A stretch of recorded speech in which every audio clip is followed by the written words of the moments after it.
Hey teacher friends, welcome to Sutton Teacher Secondary. I am Miss Sutton, but you can call me MarQuitta, and we're back in the classroom. Okay, we've always been in the classroom, but I'm filming from the classroom, you know what I mean. So I had to come on because I'm just so excited. My students have been responding to a project that we're doing really well, and it incorporates music, it incorporates technology, which is great for students because, you know, they're all about the music and the technology. That is their jam. So I had to share because I would not be a good teacher friend if I did not share. So first, let me say this. If you are not using music in your classroom, what are you doing? Like, music is an amazing thing to use, especially for older students like middle school, high school, so our secondary students. Why? Because music is one of them things that I feel like it's very hard to find someone who doesn't love some genre of music. Now, every now and then you will find a student who's like, I like no music. But for the most part, everyone likes something. And the cool thing is you get to learn a lot about your students because, you know, you can learn a lot about a person by their playlist and the things that they like to listen to. Students might surprise you, and then that builds like some really great connections, right? So I think about last year, I had a student who wore her Prince shirt one day, her Prince and Revolution Purple Rain shirt. And I was like, Purple Rain, what do you know about Prince? And she was like, I love Prince. And so then we had a connection because I love me some Prince. So you never know. And it's also just a great way for students to report back to you or express what they know. Especially if you're teaching full-blown concepts, like I will always remember what a CPU is because my technology class in high school, we had to make music videos based on different parts of the computer. So, you know, if you haven't done anything like that, what's going on? If you are teaching English and you have not been analyzing music the same way you analyze poetry, hello, what's going on? What are you doing? Anyway, okay, so I'm here to tell you about the project we've been doing. So in the past, I've always done projects where when we get done reading a novel or a play or, you know, some kind of work, I tell students to create a playlist for a certain character. So based on the character's journey, based on the things that we know about the character and we've analyzed and their experience within the text, what would be their 10 songs that be their playlist? They have to justify each of the songs with some kind of paragraph and like evidence from the text. And that's always worked. I think if you have like a more modern character or just a character who's really cool, like I think about Bigger from Native Son, he wouldn't have a playlist, he'd have a mixtape because, you know, it's Bigger. If you know, you know. But just saying, like, what would their playlist be? What would their mixtape be? That kind of thing, right? But this year, we were finishing Fences and I wanted to do something different. So instead of, and it's kind of building on what I've done in the past. So I had kind of been playing with this idea of based on the whole book, what would a playlist be based on the whole book? So now this year, I tried a little bit different and I'm calling it a soundtrack. So what would the soundtrack for the play or novel or whatever thing you're teaching, what would it be? And you can kind of put a little twist on it. So sometimes I do like a list of 10 or 15 songs, depending on the class, all those things. And I let them choose whatever music they decide they want to use. For Fences, I'm only doing 5 songs, but they have to all be blues music because I think that's a big cultural piece for them to explore as it connects to the play and all those kind of things, which I thought would be kind of cool. So you can do genres of music, you can let them choose, either one works. But here are the parts that get to incorporate technology that I think are nice and some other pieces. So the project has 3 parts. First part, they have to create a playlist of the songs. And then the playlist, they write out the list of songs and the artist, and then underneath each of the songs and artists, like just a regular doc, they have to write a paragraph, give a paragraph justifying using evidence from the text that supports why this song is relevant to the text or relevant to the character, whatever. For this case, it'd be the text, the overall text. Then after they have their list of songs and their justification paragraphs for that doc, they then have to create an actual playlist that someone can listen to. And so this is where you start incorporating the technology.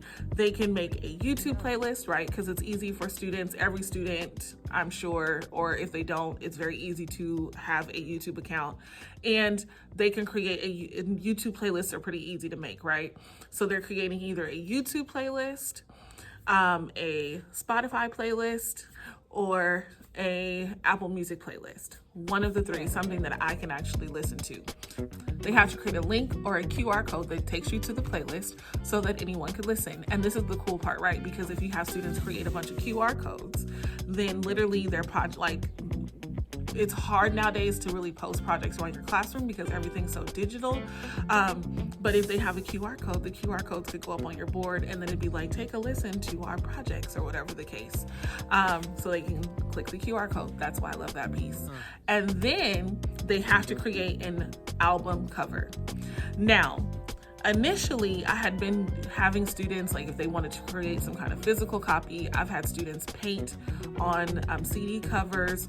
I've had students make like literal album size covers using paper or cardboard or things like that. But this year, we're going digital. And we're using Canva. And if you've never used Canva, honey, hello, welcome to the world of Canva.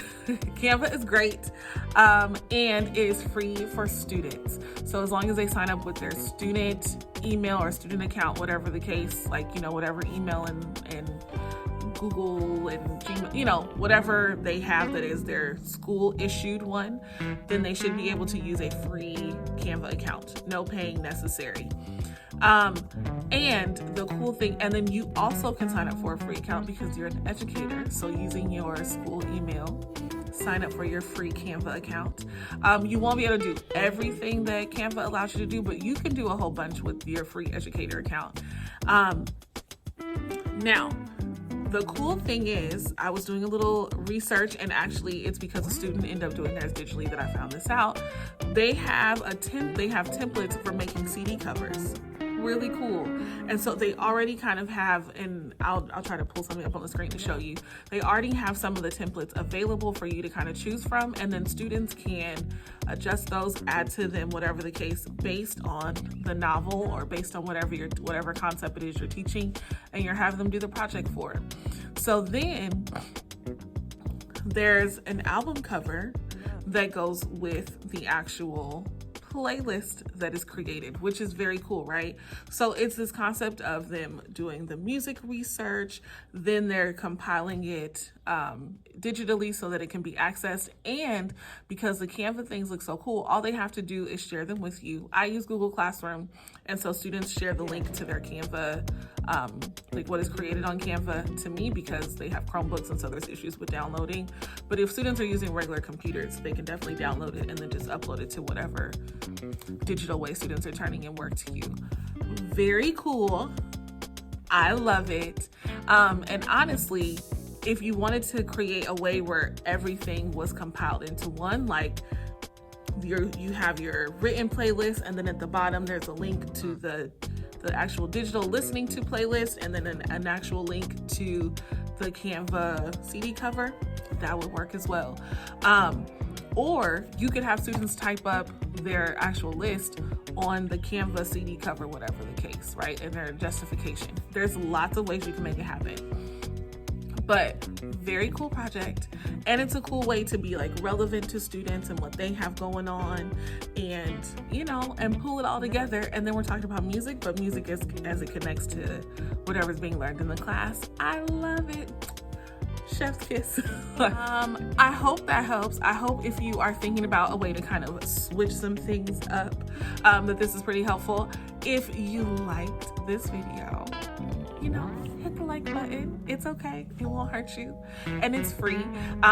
Also, in the comments, tell me, what do you think? Could you see yourself using this project? What kind of changes would you make? I'm telling you, I'm very excited about the stuff that I've been seeing, and students really like doing it.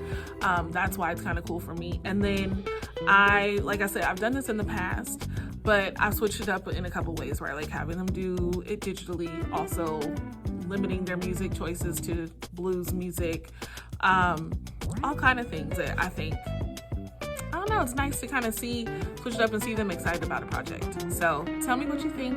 Tell me how you would use it. If you have a way to make it even better, share that in the comments too, teacher friend. And, if you haven't subscribed, what are you doing? Subscribe, like, all the things.